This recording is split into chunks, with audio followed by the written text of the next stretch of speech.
से बताम एको गाना वैसा पता है जो सुपर डुपर हिट भइल होके खेसारी लाल चाहे प्रमोद प्रेमी के अब गाना चोरी के आरोप ना लागल हो। फिर राहुल पांडे से आप बात कहे नहीं कर रहा है? हम क्या बात कर रहे हैं?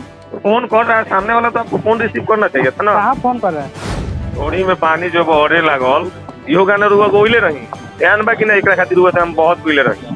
हाँ, काम नहीं होता, आपको नहीं देखे होंगे आज तक लाइव टाइप गाड़ी गुड़ी सब, हमारा वो सब नहीं। लेकिन हमारा वो ओबरा के गाना हमारा अभी के गाना ना हो वही बतिया हम कहीं तब का हुई, लेकिन हम ही कुल ना करेंगे भाई। 2 साल पहले के गाना हमार एक गाना हो 2 साल पहले नीलम सागर हद कर दी गाना है। हाँ? किसका गाना है? हमारा गाना है।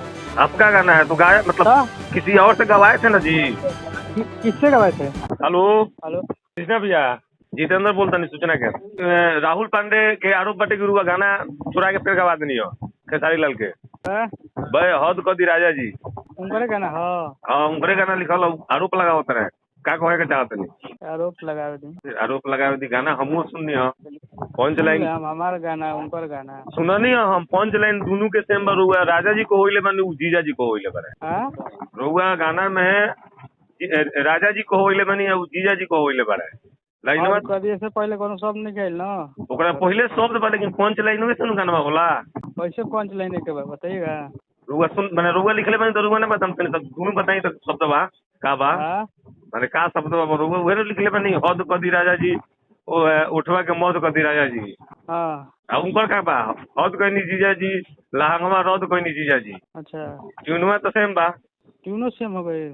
ट्यून माने ट्यून में अलग बा का माने ट्यून राउर अलग बा माने गजब हाल बा महाराज एकरा पहले भी रुआ गाना एक दुगो आवरी को होइले बनी एकर हो गाना एकर हो गाना उ तो खैर पुरान मेटर भाई प्रमोदे प्रेमी से जाना बरा प्रमोद प्रेमी से रुआ गवाओ तनी ओ बरा रुआ गवइले नहीं जाना मेरा रुआ से हम बात कइले रही कौन गाना?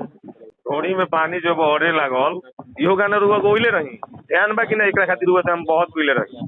हाँ, हां माने ई कब तक ले राउ रहे एगो बात पता हमरा के ईमानदारी से बताम एको गाना वैसा पता है जो सुपर डुपर हिट भइल होके खेसारी लाल चाहे प्रमोद प्रेमी के अब गाना चोरी के आरोप ना लागल हो कोनो एक दो गाना बताई हमरा। अरे भाई 2 साल पहले के गाना हमार एक गाना हो 2 साल पहले नीलम सागर हद कर दी 8 कुमार का फिल्म है ना पृथ्वीराज जी वो बरान के रिकॉर्ड करें तो गाना बा हद कर दी ना, ये हद कर दी ठीक ना।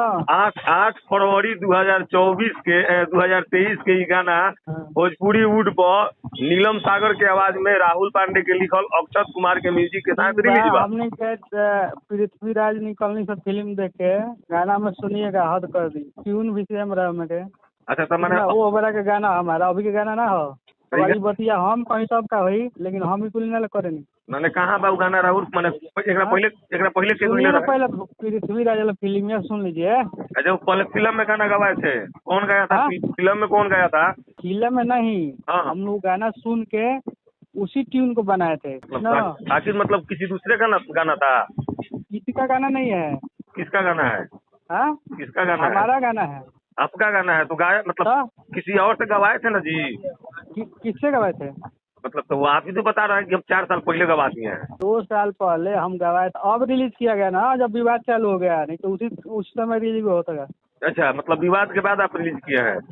हाँ, आज का शूट है। अब विवांशु तिवारी से पूछिए कब का शूट है गाना। मतलब अच्छा आप जो वीडियो डायरेक्टर है ना उससे पूछ लीजिए कब शूट किया है वो। मैं आप मैंने कंफर्म है कि ये आप ही का गाना है? मतलब इसमें मतलब आप कंफर्म है कि आप ही का गाना है? एकदम कंफर्म है। तो फिर राहुल पांडे से आप बात कहे नहीं कर रहे हैं? हम क्या बात कर रहे हैं? फोन कर रहा है सामने वाला तो आपको फोन रिसीव करना चाहिए था ना। कहाँ फोन कर रहे हैं? बहुत बार फोन किया, वो लाइव आया उसके बाद मीडिया में कितने लोगों से वो बोला कि रोलर की नीलम सागर आई लाइव वो भी बोली। वो हमारा काम नहीं होता, आपको नहीं देखे होंगे आज तक लाइव टाइप गाड़ी गुड़ी सब, हमारा वो सब नहीं है। लेकिन मैंने अगर मतलब किसी भी सिंगर का नीलम सागर मान के चलिए किसी को गाली देने से हमारा नाम नहीं पड़ेगा। सुनिए ना मेरे कहने का मतलब ये था कि आप अगर उस गाने को गवाए तो सुनिए ना, आप ग्लोबल में फोन करिए और पूछिए विवांशु तिवारी से कब वो गाना शूट किया था, खाली इतना पूछ लीजिए। मेरा बात पहले है कि आपका पहले? ठीक है, हम आपसे एक बात जानना चाहते हैं। आपका धुन अभी हम सुने थे वो ओम नमः शिवाय का धुन है। मेरा बात सुनिए ना सर, हम क्या बताना चाहते हैं। मेरे कहने का मतलब है कि आप लोगों के हाथ से बहुत सारा स्टार आगे बढ़ रहा है, तो नीलम सागर को ही उसमें डुएट करा देते खेसारी लाल के साथ। अरे भाई जी हमको क्या पता कौन गया 2 साल पहले, हम तो गाना नहीं सुनते हैं किसी का। किसी का गाना सुनने नहीं करते हैं, गाना गवा देते हैं तो उसके अगले दिन होता है कि गाना चोरी हो गया। छोड़िए ना, बोलने से क्या हो जाता है। बोलने से कुछ नहीं कोई बोल होता। देगा। मतलब आप कन्फर्म है गोविंदा कि का आप ही गाना का नहीं गाना है, हद कर दी पिया तूने। है? गोविंदा का गाना नहीं है। गोविंदा ऊपर की हमारा गजब हाल है, शब्द नहीं होता है किसी का। कहा नहीं होता है, वो भी करता है, लेकिन वो मतलब ट्यून सेम है, आपका थोड़ा फास्ट है, उनका थोड़ा स्लो है। अच्छा दोनों गानों का गुनगुनाइए ना, थोड़ा सा गुनगुना दूं तो गुनगुनाए हैं पहले लाइव आप में। एक बार सुन लीजिए। हम सुने हैं, उनका लाइव देखे हैं, उसका उस लड़की का नीलम सागर का भी लाइव देखे हैं। चलिए छोड़िए।